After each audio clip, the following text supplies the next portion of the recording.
Hi, and welcome to day 46 of Going from Heavy to Light.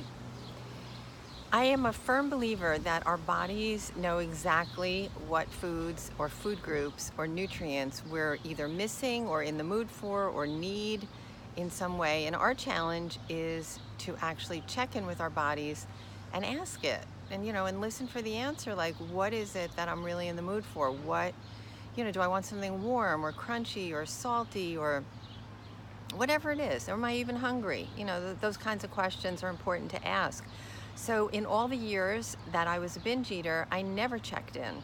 I always just went from food to food, and if I was hungry or even if I wasn't hungry, I would be eating whatever was in front of me or whatever I thought I was in the mood for. When I finally figured my way out of that crazy lifestyle of binge eating and food addiction, I began asking myself those very mindfulness type questions of what am I in the mood for? How much of it do I want? How much can I be happy with? And really just changed my entire relationship with food. Yesterday, I ran into a little issue though. But first, let me back up and say that for about the last week or 10 days, every night, at some point, I keep thinking about starch. And when I say starch, I'm not talking about garbage or, crappy foods.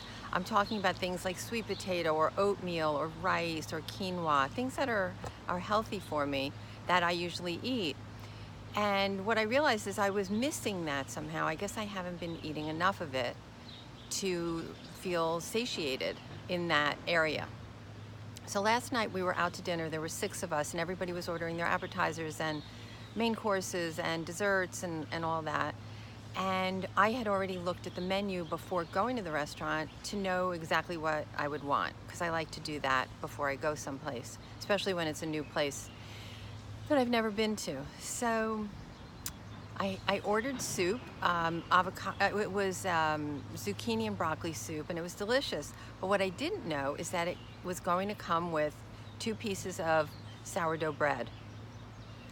And as soon as I saw them, I just started eating them. Now, normally, when I order soup, if it comes with crackers or bread, I just don't eat it. I'm not willing to have those kind of calories. It just doesn't do it for me. But what I realized after eating those pieces of bread was that this was my body's way of saying, I can't stand it anymore. I need that starch. And so I ended up eating it with bread. Now, it wasn't horrible. It was 2 pieces of bread. I didn't then say, oh, well, I've messed up, my diet, or now I might as well have dessert. I didn't do anything like that, which is how I would have reacted in the old days. But nothing like that. I had the bread. I had the soup, I enjoyed it. I chose a really healthy, satiating entree. And then, like I did last week when I was out to dinner, when dessert time came and everybody ordered desserts, I just excused myself and I went for a walk. Not to be rude, just to enjoy what I wanted to do. And it wasn't like I was tempted or I felt like, oh, I better stay away from it. I can't control myself. I didn't have the mental tug of war. I just went out and enjoyed a walk.